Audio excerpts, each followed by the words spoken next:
दोस्तों, क्या आप भी किसी से बात करते शर्माते हो या बात सही से कर नहीं पाते, बात करते हुए हकलाते हो या रुक जाते हो? क्या आप भी जब कभी इंटरव्यू में या जब एग्जाम में बैठते हो तो कॉन्फिडेंस की कमी की वजह से सारा कुछ भूल जाते हो? आपका कॉन्फिडेंस किस वजह से लो होता है और क्यों होता है? और क्या सोशल मीडिया के जरिए आप भी अपने कॉन्फिडेंस को बूस्ट कर सकते हो या नहीं? और कॉन्फिडेंस की कमी की वजह से आपको किन किन प्रॉब्लम्स को फेस करना पड़ सकता है? और कॉन्फिडेंस की कमी हमारी लाइफ पर क्या इम्पैक्ट डालती है, या कॉन्फिडेंस की कमी सिर्फ टेम्परेरी है या सारी उम्र हमें इसे झेलना पड़ता है? कॉन्फिडेंस की कमी वाला बंदा जिंदगी में सक्सेस पा सकता है या नहीं? दोस्तों, आपके इन सारे के सारे सवालात के जवाब मैं अपनी इसी एक छोटी सी वीडियो में दूंगा, एक छोटी सी स्टोरी सुना के। और मुझे नहीं लगता उस स्टोरी को सुनने के बाद आप बोलोगे कि मेरे अंदर कॉन्फिडेंस की कमी है। तो दोस्तों, अगर आपने चैनल को सब्सक्राइब नहीं किया तो अभी चैनल को सब्सक्राइब करके बेल आइकन को प्रेस कर दें, ताकि इसी तरह की सेल्फ इंप्रूवमेंट की वीडियोस आपको बर वक्त मिलती रहें। अगर आप ये वीडियो देख रहे हैं तो इसका मतलब है कि कहीं ना कहीं आप भी लेक ऑफ कॉन्फिडेंस की बीमारी को झेल रहे हैं, तो ये वीडियो आपके लिए ही है। कहीं मत जाइएगा दोस्तों, शुरू करते हैं। ये कहानी है एक छोटे से लड़के की जो अपनी लाइफ में एक बहुत बड़ा इंसान बनना चाहता था। उसका सपना था कि मैं इस शहर का सबसे अमीर इंसान बनूं। धीरे धीरे वो बड़ा हुआ, उसने एक कंपनी खोल दी और वो कंपनी बहुत प्रॉफिट में गई। धीरे धीरे उसने अपना प्रॉफिट कमाया और कुछ ही सालों बाद वो उसी शहर का सबसे अमीर आदमी बन गया। लेकिन कहते हैं ना दोस्तों कि हर सक्सेस के बाद एक फेलियर तय है। उड़ने में कोई बुराई नहीं, आप भी उड़े, लेकिन उतना ही जहां से जमीन साफ साफ दिखाई दे। धीरे धीरे वो कंपनी बहुत लॉस में जाने लगी और कुछ ही महीनों के अंदर अंदर उसको वो कंपनी बंद करनी पड़ी। इस पर लाखों का कर्ज आ चुका था। इस वक्त तक उसका माइंड पूरी तरह डिप्रेशन में चला गया। उसने अपने आप को एक कमरे में बंद कर दिया। उसे घर पर मिलने डेली कोई ना कोई अपना कर्ज मांगने के लिए आता। उन सब से परेशान होकर उसने सोच लिया, मेरी परेशानियों की जड़ मेरी जिंदगी है, अगर मैं इसे खत्म कर दूं तो मेरी सारी प्रॉब्लम्स खत्म हो जाएंगी। ये सोचकर वो पार्क में गया। वो पार्क में बैठा रहा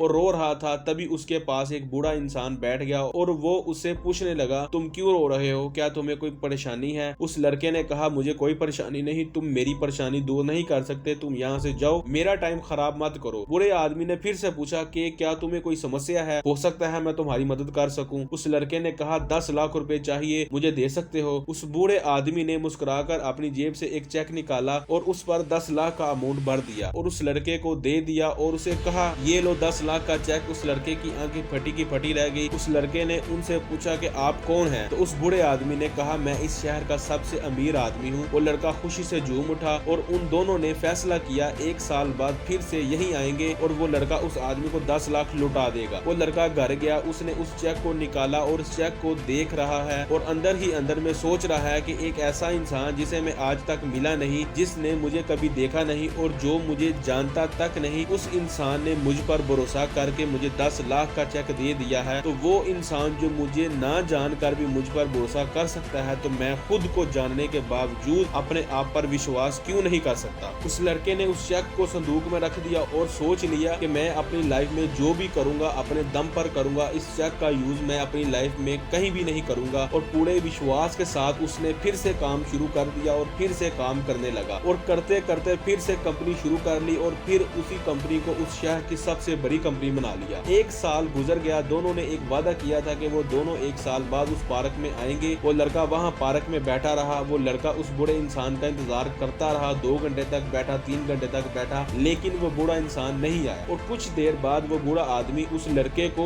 दूर से दिखा और जैसे जैसे पास आए वो लड़का और ज्यादा एक्साइटेड हो गया, ये बताने के लिए कि मैंने उस चेक का यूज नहीं किया, उसके बावजूद मैंने एक बहुत बड़ी कंपनी खड़ी कर दी। और वो जैसे ही पास आए, कुछ आदमियों ने उस बूढ़े इंसान को पकड़ लिया और पकड़कर एक एम्बुलेंस में बैठा दिया। वो लड़का जोर से चिल्ला रहा है, उन्हें कहाँ लेकर जा रहे हो? ये तो शहर के सबसे अमीर आदमी है। वहाँ एम्बुलेंस में जो बैठा हुआ था वो कह रहा था, ये कोई अमीर इंसान नहीं, ये एक पागल है जो लोगों को सिर्फ चेक बांटता रहता है। क्या इसने तुम्हें भी कोई चेक दिया है? वो लड़का बोला, हाँ। तो जो ये चेक देता है और अमाउंट भरता है वो नकली चेक है। ये सब सुनने के बाद उस लड़के के अंदर ही अंदर कुछ हो रहा था। उस दिन उसे पता चल गया कि खुद पर विश्वास करने की ताकत क्या होती है। आप भी शायद समझ ही गए होंगे कि मैं इस कहानी में आपको क्या समझाना चाहता हूँ। Believe in your self. दोस्तों, कहावत आपने सुनी है ना, यकीन से इंसान पहाड़ को भी हिला सकता है। Believe is the key of every success. दोस्तों, कोशिश करो उन लोगों की संगत में रहो जिन लोगों का यकीन अपनी लाइफ के गोल को लेकर बड़ा पक्का है। दोस्तों, अपना बहुत सारा ख्याल रखें। रखें और मत भूलिए, यू आर द बेस्ट।